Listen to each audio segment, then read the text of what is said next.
1978 की बात है। कुछ बच्चे ग्राउंड में बेसबॉल खेल रहे होते हैं। वहाँ ग्वेन अपने भाई फिनी को चीयर अप करती है, जो बहुत अच्छी बॉलिंग कर रहा होता है। बैटिंग करने वाला लड़का ब्रूस 2 बार गेंद मिस करने के बाद तीसरी बार होम रन हिट कर देता है और उनकी टीम जीत जाती है। फिर ब्रूस फिनी की तारीफ करता है और कहता है कि तुम्हारे हाथ में जादू है। ब्रूस अपनी साइकिल से जा रहा होता है। वहाँ रास्ते में उसे एक ब्लैक वैन नजर आती है और ब्लैक वैन वाला उसे किडनैप करके अपने साथ ले जाता है। उस इलाके में किडनैपर की दहशत होती है, जो बच्चों को किडनैप करके अपने साथ ले जाता था। लेकिन आज तक एक भी बच्चा वापस नहीं आया होता और ना ही पुलिस को किडनैपर की कोई इन्फॉर्मेशन मिली होती है। अपनी माँ की मौत के बाद फिनी और ग्वेन अपने शराबी बाप टेरेंस के साथ रहते हैं, जो बहुत गुस्से वाला होता है। फिनी अपना खाना खा रहा होता है और उसका बाप टेरेंस उसे डांटने लगता है क्योंकि वो खाते समय आवाज कर रहा था। फिर उसकी बहन किचन में टोस्टर का ढक्कन गिरा देती है और अपने बाप से डरकर वो माफी मांगने लगती है। फिर कुछ दिन बाद वो स्कूल जाते वक्त ब्रूस का मिसिंग पोस्टर देखते हैं। वहाँ स्कूल का गुंडा मूस रॉबिन से झगड़ने लगता है।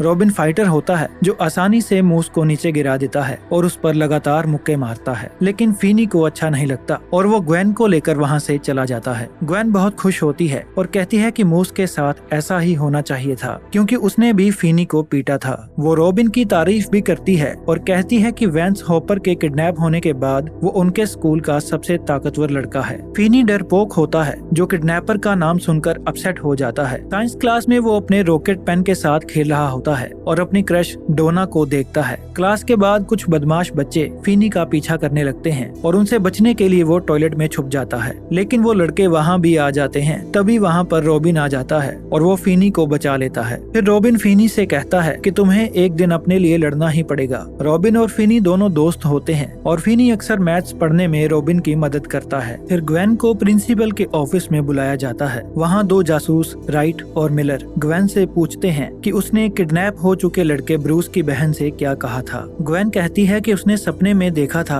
कि किडनैपर ब्रूस को ले जा रहा है, जिसके पास ब्लैक बैलून्स थे। राइट कहता है कि जो बच्चे किडनैप हो गए थे वहाँ से हमें ब्लैक बैलून्स मिले हैं और उन्हें लगता है कि ग्वेन कुछ छुपा रही है। पर ग्वेन कहती है कि मुझे अक्सर सपने आते रहते हैं और कुछ सपने सच भी हो जाते हैं। स्कूल के बाद ग्वेन अपनी सहेली के घर रहने के लिए चली जाती है और फिनी जब घर आता है तो टेरेंस टल्ली होकर सो गया होता है और सुबह जब उसकी आंख खुलती है तो वो ग्वेन के चिल्लाने की आवाज सुनता है। टेरेंस ग्वेन को पीट रहा था क्योंकि ग्वेन के सपने की बात सुनकर किडनैपर की इन्वेस्टिगेशन करने के लिए डिटेक्टिव राइट और मिलर टेरेंस के ऑफिस में गए थे। टेरेंस की बातें सुनकर हमें पता चलता है कि ग्वेन की माँ को भी ऐसे ही सपने आते थे, लेकिन वो सब टेरेंस को बिल्कुल भी अच्छा नहीं लगता था। इसलिए वो ग्वेन को पीटकर अपने सपनों को भूल जाने के लिए कहता है। फिनी ग्वेन को बचाना चाहता था लेकिन वो कुछ भी नहीं कर पाता। इसके बाद हम रॉबिन को देखते हैं जो कहीं जा रहा होता है और रास्ते में ब्लैक वैन से किडनैपर बाहर निकलता है और रॉबिन को किडनैप करके ले जाता है। उस शाम रॉबिन की किडनैपिंग की खबर चारों तरफ फैल जाती है और टेरेंस फिनी को रॉबिन की किडनैपिंग की खबर देता है, जिसे सुनकर फिनी सहम जाता है। पुलिस को किडनैपर का कोई भी सुराग नहीं मिलता।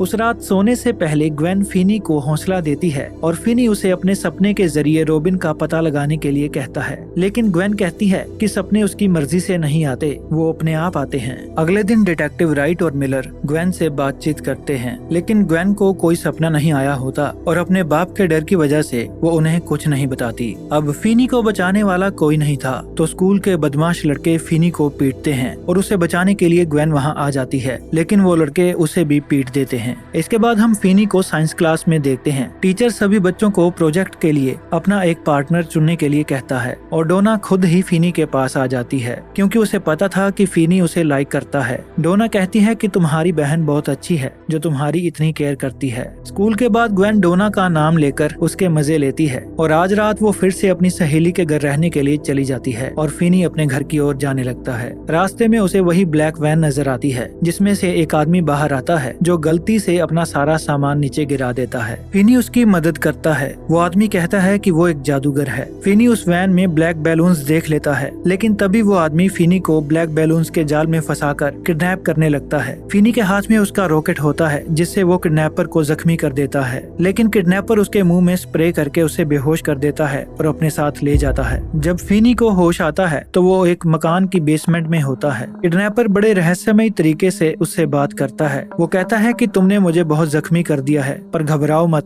मैं तुमसे इसका बदला नहीं लूंगा। तभी उसका फोन बजने लगता है और किडनैपर किडनैपर दरवाजा बंद करके चला जाता है। फिनी दरवाजा खोलने की कोशिश करता है पर अफसोस दरवाजा लॉक होता है। वो उस बेसमेंट की छानबीन करता है और दूसरी तरफ उसे टॉयलेट सीट नजर आती है। उसे दीवार पर लटक रहा एक टेलीफोन भी नजर आता है, लेकिन उसकी लाइन डिस्कनेक्ट होती है क्योंकि उसकी तार कटी होती है। टेरेंस ग्वेन को फोन करके फिनी के बारे में पूछता है क्योंकि रात हो चुकी थी और वो अभी तक घर वापस नहीं आया था। ग्वेन समझ जाती है कि फिनी किडनैप हो चुका है और वो भागती हुई अपने घर की ओर चली जाती है। पुलिस फिनी की छानबीन में जुट जाती है। ग्वेन बहुत परेशान होती है और वो गॉड से अपने भाई को बचाने के लिए प्रेयर करने लगती है। फिनी के पास दीवार पर टंगा फोन अचानक से बजने लगता है। जब फिनी उठकर फोन उठाता है तभी पीछे से किडनैपर आ जाता है जो कहता है कि ये काम नहीं करता। वो कहता है कि मैं तुम्हें जल्दी ही घर भेज दूंगा, लेकिन उससे पहले मुझे कोई काम निपटाना है। फिनी को लगता है कि शायद पुलिस वहाँ आने वाली है। वो कहता है कि अगर तुम मुझे छोड़ दोगे तो मैं किसी को तुम्हारे बारे में कुछ भी नहीं बताऊंगा, लेकिन किडनैपर हंसने लगता है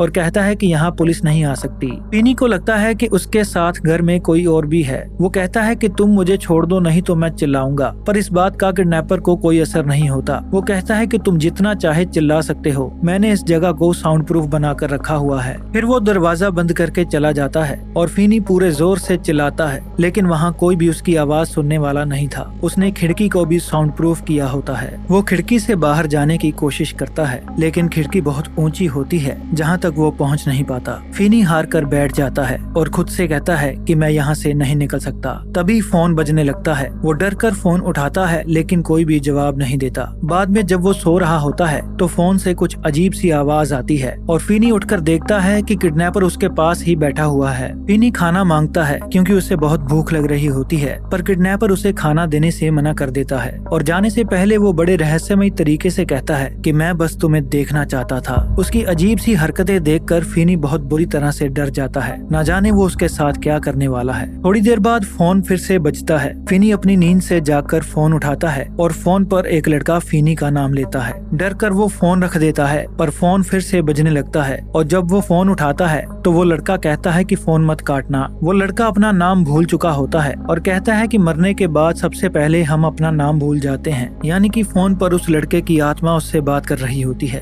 वो कहता है कि हम दोनों पहले मिल चुके हैं, तुम्हारे हाथ में जादू है। ये बात उससे ब्रूस ने कही थी तो फिनी उसे पहचान जाता है। फिनी ब्रूस से कहता है क्या तुम्हारे लिए भी फोन बजा था? ब्रूस कहता है हाँ बजा था, लेकिन हमें फोन सुनाई नहीं दिया था। और किडनैपर को भी ये फोन की रिंग सुनाई देती है, लेकिन वो यकीन नहीं करता। ब्रूस कहता है कि टॉयलेट के पास फ्लोर कच्चा है जहाँ से टाइल उखड़ी हुई है, वहाँ से खुदाई करके तुम बाहर जा सकते हो। उसके पास इतना समय नहीं था कि वो वहाँ से भाग पाता। तो फिनी घबरा कर पूछता है कि क्या मेरे पास इतना समय है? तभी फोन कट जाता है। फिर ग्वेन को ब्रूस की जिंदगी के बारे में सपना आता है। वो फिनी को भी देखती है जो एक घर में कैद होता है। वो साइकिल लेकर उस घर की तलाश करने के लिए निकल जाती है और फिनी टाइल उखाड़कर जमीन खोदने लगता है। काफी देर खुदाई करने के बाद वो थक जाता है। जमीन से निकली मिट्टी को वो टॉयलेट में फ्लश कर देता है और गड्ढे को कारपेट से ढककर सो जाता है। अगले दिन किडनैपर उसके लिए ब्रेकफास्ट लेकर आता है और जाने से पहले वो दरवाजा पूरी तरह बंद नहीं करता। फिनी दरवाजा खोलकर ऊपर जाने ही वाला होता है, तभी फोन बजने लगता है। फोन पर नया लड़का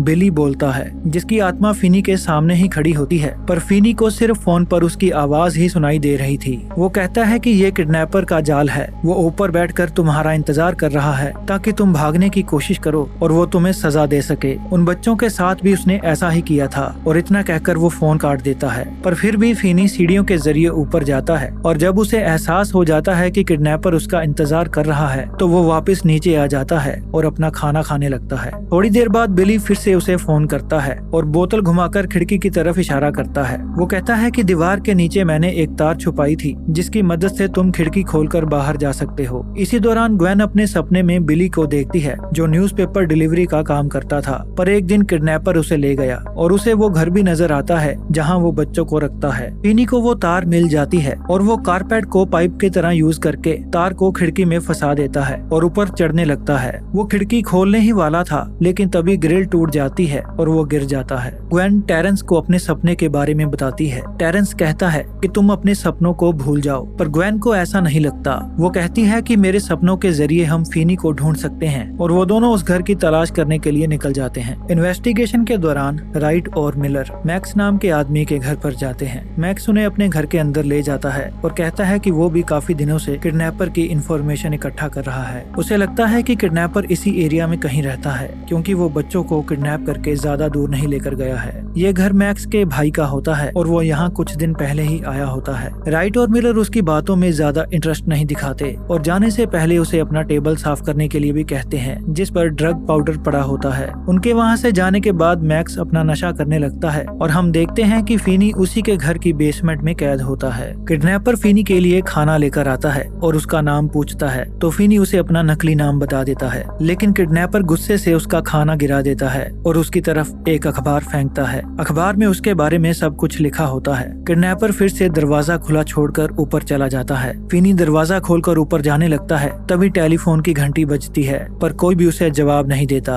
किडनैपर सभी बच्चों के साथ ऐसा ही करता था और जब कोई बच्चा ऊपर जाता था तो किडनैपर उस बच्चे की खूब पिटाई करता था। पर इस बार सब कुछ अलग हो रहा था, क्योंकि फिनी को टेलीफोन की घंटी सुनाई दे रही थी और बाकी मर चुके बच्चे उसकी मदद कर रहे थे। फिनी जमीन पर गिरा हुआ खाना खाकर सो जाता है। फिर कुछ देर बाद उसे पानी के टपकने की आवाज आती है। जब वो अपनी टॉर्च जलाकर देखता है तो एक लड़की की लाश हवा में लटक रही होती है, जिसके शरीर से खून टपक रहा होता है। वो टेलीफोन की ओर इशारा करती है और फिनी टेलीफोन उठा लेता है। उस लड़की का नाम ग्रिफिन स्टैग होता है। फिनी उससे पूछता है कि किडनैपर ने अब तक उसे मारा क्यों नहीं। ग्रिफिन बताती है कि तुमने अभी तक सीढ़ियों से ऊपर जाकर भागने की कोशिश नहीं की है और जब तक तुम उसके साथ ये गेम नहीं खेलोगे तब तक तुम अगले राउंड में नहीं पहुंच सकते। वो कहती है कि किडनैपर तुम्हारा इंतजार करते करते सो चुका है और मेन गेट पर जो ताला लगा है उसका कोड उसने दीवार पर लिखा था, लेकिन उसे पूरा एग्जैक्ट कॉम्बिनेशन याद नहीं था। फिनी दीवार पर लिखा हुआ वो आधा अधूरा कोड ढूंढ लेता है और ऊपर जाने की हिम्मत जुटाकर धीरे धीरे ऊपर जाने लगता है। किडनैपर सो चुका होता है और फिनी धीरे धीरे दरवाजे की ओर बढ़ता है और ताला खोलने की कोशिश करता है। थोड़ी देर कोशिश करने के बाद उसे एग्जैक्ट कॉम्बिनेशन मिल जाता है और ताला खुल जाता है। तभी किडनैपर का कुत्ता भौंकने लगता है और किडनैपर जाग जाता है। फिनी अपनी जान बचाकर वहाँ से भाग जाता है, पर किडनैपर भी अपनी गाड़ी लेकर उसका पीछा करने लगता है। किडनैपर उसे पकड़कर जमीन पर गिरा देता है। उनकी आवाज सुनकर पड़ोसी अपने घर की लाइट्स ऑन कर देते हैं। किडनैपर फिनी से कहता है कि अगर तुमने जरा सी भी आवाज की तो मैं तुम्हें यहीं पर मार डालूंगा।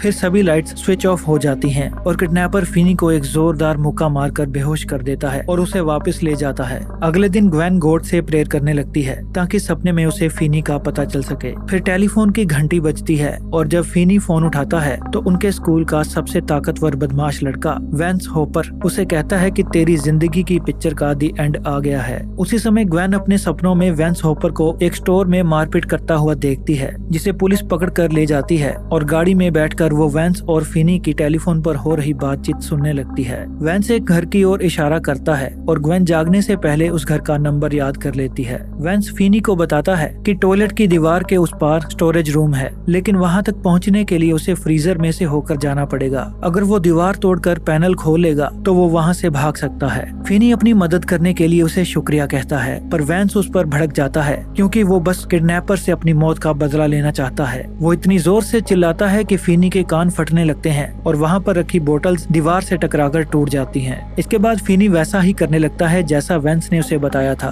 वो दीवार तोड़कर पैनल तक पहुँच जाता है और कमोड से स्क्रू निकालकर पैनल खोल देता है। फ्रीजर के अंदर मांस के टुकड़े पड़े होते हैं। वो फ्रीजर से बाहर निकलने की कोशिश करता है, लेकिन अफसोस फ्रीजर दूसरी ओर से बंद होता है और अपनी पूरी ताकत लगाने के बाद भी वो फ्रीजर खोल नहीं पाता। हर संभव कोशिश करने के बाद भी वो वहाँ से भागने में कामयाब नहीं हो पाता तो उसका हौसला टूट जाता है। अब उसके सामने सिर्फ मौत है। कमजोर दिल का होने की वजह से वो अपने आप को संभाल नहीं पाता और कोने में बैठकर रोने लगता है। तभी फोन की घंटी बजती है और फोन पर उसका दोस्त रॉबिन उसे चुप करवाता है। रॉबिन कहता है कि मैंने तुझे स्कूल में कहा था कि तुझे एक दिन अपने डर का सामना करना ही पड़ेगा और वो दिन आज है। आज से तू किसी से नहीं डरेगा। फिनी कहता है कि मैं तेरी तरह फाइटर नहीं हूँ, तुम भी उसे रोक नहीं पाए तो मैं कैसे रोक पाऊंगा। रॉबिन उसे कहता है कि तू हमेशा से एक फाइटर है जो हर बार चोट खाने के बाद भी डट कर खड़ा रहता है। तू सिर्फ पंच मारने से डरता है, खाने से नहीं डरता, और आज तू किडनैपर से मेरी मौत का बदला लेगा। रॉबिन उसे टेलीफोन के रिसीवर को मिट्टी से अच्छी तरह भरने के लिए कहता है ताकि वो भारी हो जाए और जब वो किडनैपर को पंच मारे तो उसे गहरी चोट लगे। फिर वो उसे पंच मारने की टेक्निक भी सिखाता है। फोन काटने से पहले वो कहता है कि ये आखिरी फोन है, इसके बाद उसे कोई फोन नहीं आएगा। फिनी टेलीफोन का रिसीवर डिस्कनेक्ट करके उसमें मिट्टी भर देता है और दीवार के साथ स्क्रू लगाकर वो तार भी बांध देता है ताकि वक्त आने पर वो किडनैपर को अपने जाल में फंसा सके। मौसम बदलने लगता है और बारिश शुरू हो जाती है। ग्वेन वो मकान मकान ढूंढने लगती है जिसका नंबर उसने सपने में देखा था। थोड़ी दूर जाकर उसे वो बच्चे नजर आते हैं जो मर चुके होते हैं। डरकर वो साइकिल से गिर जाती है और जब वो उठती है तो वो उसी घर के सामने खड़ी होती है जो उसने सपने में देखा था। वो भागकर अपने घर चली जाती है और पुलिस को फोन कर देती है। डिटेक्टिव राइट और मिलर ग्वेन का फोन सुनने के बाद तुरंत ही वहाँ पर रेड करने के लिए निकल पड़ते हैं। इसी दौरान मैक्स ड्रग्स लेकर किडनैपर के बारे में सोचने लगता है और उसे एहसास हो जाता है कि किडनैपर कोई और नहीं बल्कि उसी का भाई है और वो बच्चों को किडनैप करके इसी मकान की बेसमेंट में रखता है। फिर हम किडनैपर को देखते हैं जो हार्डवेयर की दुकान से फिनी की डेड बॉडी ठिकाने लगाने के लिए सामान खरीद कर अपनी गाड़ी में रखता है। थोड़ी देर बाद बेसमेंट की लाइट ऑन हो जाती है और फिनी फोन का रिसीवर पकड़कर तैयार हो जाता है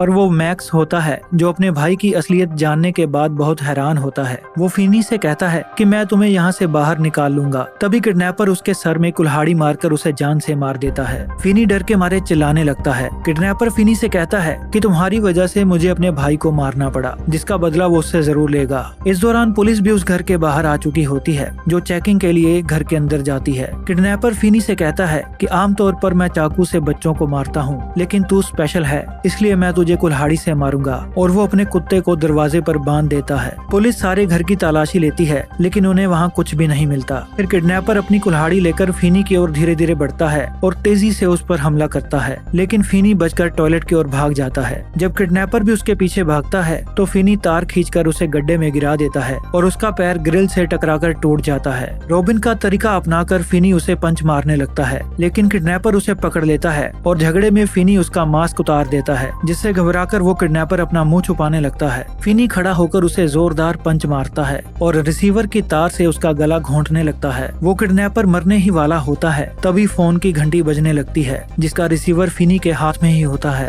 फिनी रिसीवर किडनैपर के कान में लगाता है और कहता है यह तुम्हारे लिए है। फोन पर वेंस कहता है कि तेरी जिंदगी का अंत आ चुका है कमीने। ग्रिफिन कहती है तुम्हारे पास ज्यादा समय नहीं है। रॉबिन कहता है कि मेरा दोस्त मेरी मौत का बदला लेगा, और अंत में ब्रूस कहता है तुम्हारे हाथ में जादू है, और तभी फिनी उस किडनैपर को मार देता है। पुलिस दूसरे घर की तलाशी ले रही होती है जहां दूसरी बेसमेंट में वो किडनैपर बच्चों को मारने के बाद उनकी डेड बॉडीज को दफन करता था। किडनैपर को मारने के बाद फिनी फ्रिज में से मांस का टुकड़ा निकालता है और कुत्ते को दरवाजे से हटा देता है। अपने डर से जीतने के बाद फिनी के अंदर एक अलग ही कॉन्फिडेंस आ चुका था जो उसके चेहरे पर नजर आ रहा था। वो ताला खोलकर घर के बाहर आ जाता है और ग्वेन अपने भाई के गले लग जाती है। टेरेंस भी वहाँ पर आ जाता है जो फिनी को गले से लगा लेता है और अपने दोनों बच्चों से माफी मांगता है। फिर पुलिस सबको बताती है कि किडनैपर 2 घर इस्तेमाल करता था। एक में वो बच्चों को जिंदा कैद करता था और बच्चों को मारने के बाद दूसरे घर की बेसमेंट में उन्हें दफन कर देता था।